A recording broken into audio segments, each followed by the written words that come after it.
the pros of being the coach. What is your favorite aspect of leading a team, being a head coach even specifically? Right. So to be honest, my biggest thing about becoming a head coach is being able to pass on the knowledge that I learned playing basketball. Because I mean, for me personally, growing up, I didn't think I was going to play past high school.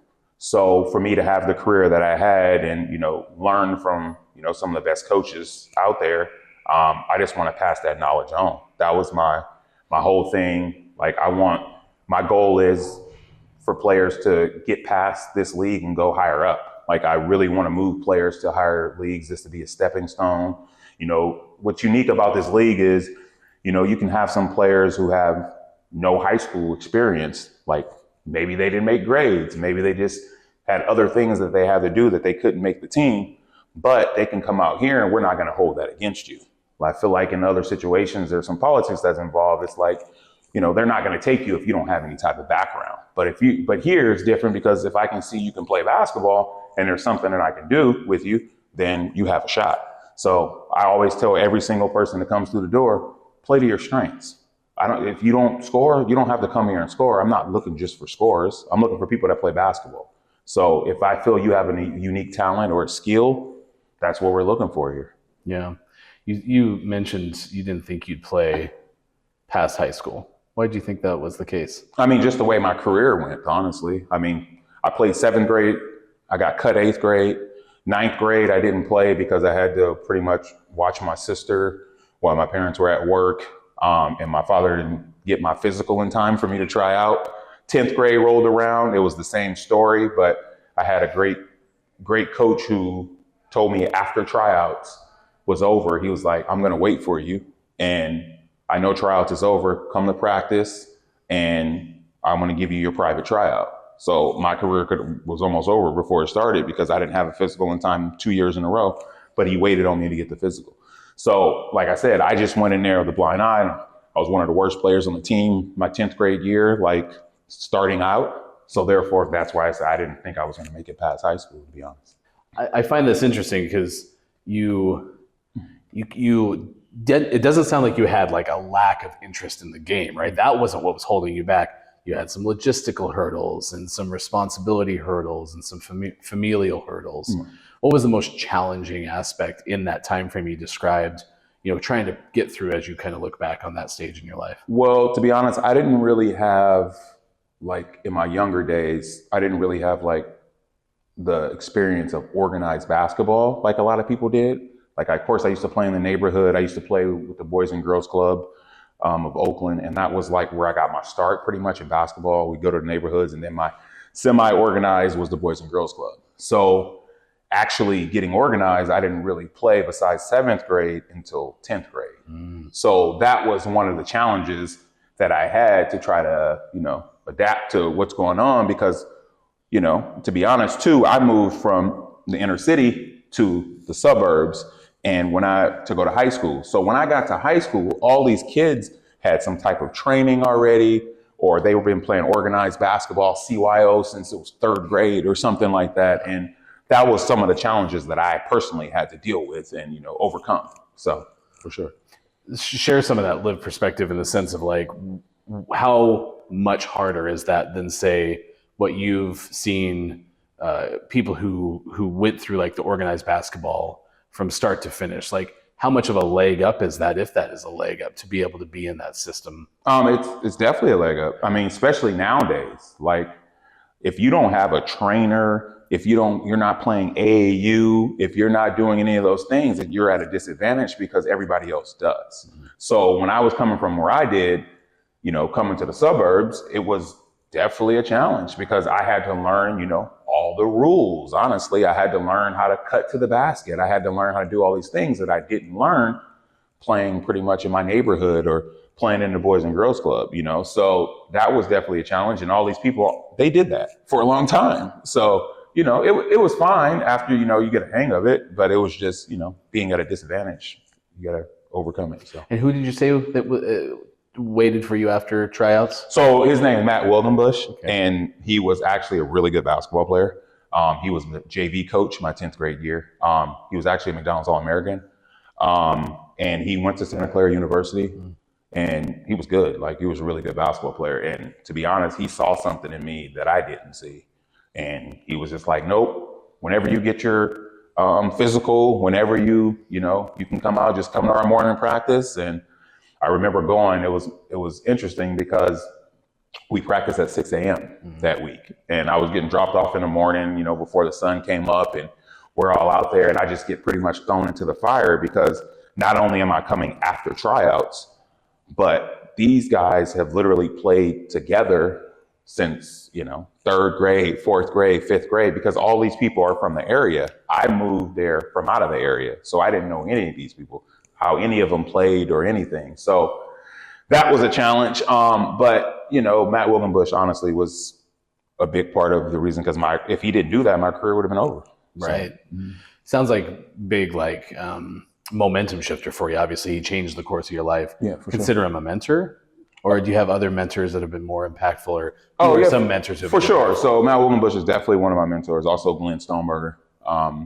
So he was one of the people that I met early on when I moved to Brentwood. So I grew up in Oakland, California, for the first 14 years of my life, and then I moved to go to a better high school in the suburbs to start high school in the 9th grade.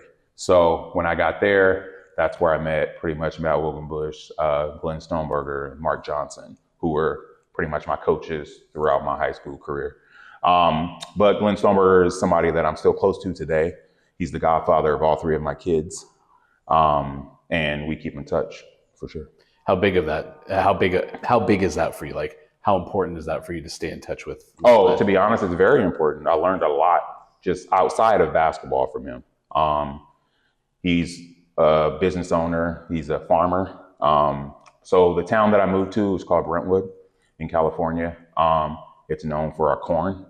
Like, we have this special type of corn, and he's a corn farmer. So he has a lot of the corn that's harvested there and whatever. So, meeting him was a big part of a lot of things. Like, we stayed in touch throughout the years. Like I said, he's the godfather of my kids. When I was playing in Germany, he came to visit me in Germany to watch me play.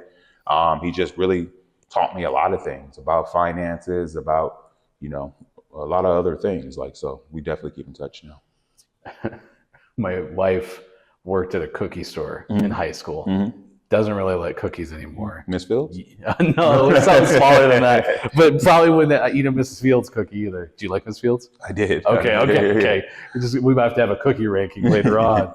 But I'm curious, do you still eat corn because you're from that area? To be honest with you, I really don't like corn unless it's Brentwood corn. Okay. I'll eat it, but it just, once you have, the funny thing is, like I said, I moved from the inner city to the suburbs, and it's like farm town. And people are like, our corn's so great. I'm like, corn is corn. Like this, so that was my theory. I'm like, corn is corn. So I'm like, all right. So they're like, you got to try this corn. So I tried it. It's like candy. Honestly, like to this day, and when I know automatically when I have Brentwood corn. And if I try to eat some other corn, I'm just like, it's okay, but it's not Brentwood corn. Wow. But the thing is, our town was like, it was really like a farm town. Now it's super developed, of course. Like, my high school was originally, I think the first graduating class was like 1902. And it was just like a small farm town. Now it's just super developed, houses everywhere type of situation. So at one point when I first moved there, the whole big summer event was called the Corn Fest. And it was just like this whole outside, like, carnival vendors, like concerts, and all these people shucking corn contests, eating corn contests, and it was like the small town vibe that I really, learned to love because I grew up in a bigger city coming from Oakland. So definitely, being introduced to that was life-changing, honestly. I find that fascinating, though, because now obviously you knew, but at the time you said you bit into it for the first time and you're like, had no idea what to expect, and you could instantly tell. Instantly. Like, to this day, they sell it in some Safeways and stuff. It's funny because I've been in places where I see his picture like hanging in like a Safeway, because it's like, this corn is from where today? And it'll say GNS Farms, Brentwood, California. This corn is from there. Wow. And then you can tell, though, honestly, it's a huge difference. Huge difference. Yeah. You talked about watching your sister. Are you the oldest of your immediate family? So I have a unique situation where I'm the oldest and the youngest. So my mom had she has two kids, which was, I have an older brother and then me. So in that situation, I'm the youngest. But on my father's side, I'm the oldest. So, because we have different fathers. Yeah. Right. So it's a unique situation. It was a unique situation. Okay, so that even expands on the question I wanted to ask you about that is how, because, obviously you mentioned you're a father now, right? But like, I want to go back to that moment. How did being the youngest and being the oldest in like your sibling dynamic inform some of the way that you even lead now and are a coach? I have to imagine there's an impact there. Well, yeah, definitely, because I can see both sides of it. Like, I can understand when someone's the oldest. I can understand when someone's the youngest, So, like I said, first 14 years I lived with my mom and my brother. It was like I'm the little brother. But then when it was time to go to high school and then I moved full time with my dad, I'm the oldest. So I take on those type of responsibilities. So I think, honestly, it really helps me a lot to really, be in contact or understand my players more, because some of them. But then there's some only childs. There's some middles. There's some older. So it's kind of like I got a couple of those covered. I can't cover all of them, but you know what I mean. It definitely helps. What do you remember most about because you talked about not thinking you were going to play after high school, as that kind of developed into the fact that you might, right? When did you start to kind of realize, this is something I can do? And did you have a mental challenge to accomplish that? How did you become a believer that, hey, this is going to shift gears once you kind of realized it was possible? To be honest, it wasn't until probably late in my senior year, like towards the end of the season, because honestly, my growth, like really, so I literally, sophomore year, I was probably the worst player on my team. I was the worst player. I was the last player to go in the game. I remember my coach, Coach Wilgenbush, subbed me in. I got 3 fouls in the first 2 minutes of me playing, and then he sat me back down, which was, I deserved it. Like, I wasn't good, but I didn't really, grasp the concept of how to play organized basketball. But by the time the third league game rolled around, I was starting. So in that little brief period of time, I remember I had like 20 rebounds before league started. And then that was like an awakening for me, because it was like, man, I can go grab rebounds. Like, that can be my thing. I don't have to score points. If I play defense and go get rebounds, like can be my thing. So I remember third league game, there was a player on my team. He got caught cutting class, so he didn't get to start. And I took a starting spot for that game, and then I didn't look back from then on. I kept starting then on out. So then now we're rolling from JV. My last game of JV, I scored 32 points. All season long, I probably had a season high of maybe 8 or so. And then my last game of JV, my mother came. Actually, it was the first game she had came to. And I scored 32 points. I remember it, Panola Valley. And then that rolled into my junior year making varsity. We had an okay year. And then, I started played a lot. But then I went into senior year. Now I was supposed to be like the guy, because I'm a senior, I had a decent year. So whatever. So I was averaging about 20 and 10 or whatever. And I was up for, MVP of the league type stuff. But I still didn't think I was going to be able to go to college, because I had no one really making offers. I didn't have anything like that. It wasn't until pretty much the end of the season, I got my first call, I believe, was from an NAIA school, Rocky Mountain in Montana. And then I went there on a visit. Actually, Coach Stoneberger was the one, Glenn, was the one who hooked that up. Like, he sent my tape and knew somebody that knew somebody, and then they watched me play. And then they watched my tape, and then I went there on a visit.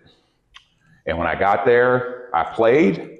And I remember the coach took me into the office at the end, and he told me, he's like, do you have any more visits? And I was like, yes, I've been in talks with Humboldt State. And I'm supposed to possibly go up there. And I remember him kind of like like a smirk, like a laugh. And I was like, okay, because Humboldt State was Division II, and then Rocky Mount was NAIA. So he was like, but I'm gonna be honest with you, I don't think you can play at this level. But maybe you can go to junior college route, and like, I wish you the best, and this, and this. He's like, I wish you the best at Humboldt. And I was like, okay, thanks. Like, I appreciate it. And then, so that was my first real, like one of my experiences where I'm like, okay, no one's knocking at my door. No one's really calling like that. I get a little talk here and there. Then I played in an all-star game. And this all-star game, I was in contact with Humboldt State because once again, Coach Stomberger gave my tape to the Humboldt State coach because his brother knew the coach there. And he saw my tape and came to my all-star game.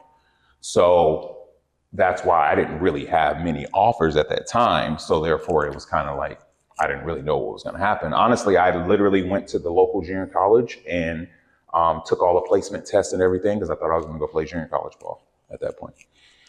It's amazing because your story ends as a Humboldt Hall of Famer, right? And it started in that way. There's a story about power of connections, obviously, in that. But I guess, are you somebody who gets motivated through vindication? You know, looking at this Rocky Mountain coach and saying, 100%. "Hey, you have a chance," and now look at your story. 100%. 100%. I have. We'll be here all day. I got several. Honestly, I have several stories that go with that. That exactly what you just said. So when he said that to me, I didn't really take it as like, you know, he's slandering me or he feels some type of way, because he wasn't rude about it. It was just his personal opinion. But when he said that, of course, it lit a fire in me and made me feel some type of way. And I'm like, okay, cool. Like, I get it. If he doesn't feel like I fit, okay, great. I went to that all-star game and grabbed, I don't know, a crazy amount of rebounds. And the coach from Humboldt State was in the stands.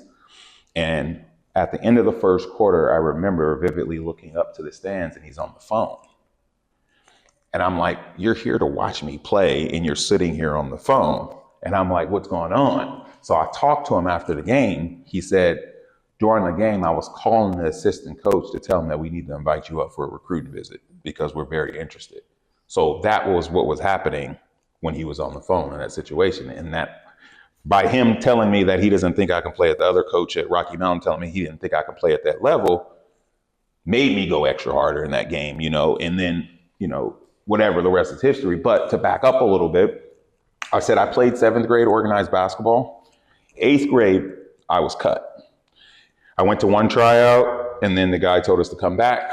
We went to the second tryout and the actual coach didn't show up until like an hour and a half later. And we were still sitting there waiting for him.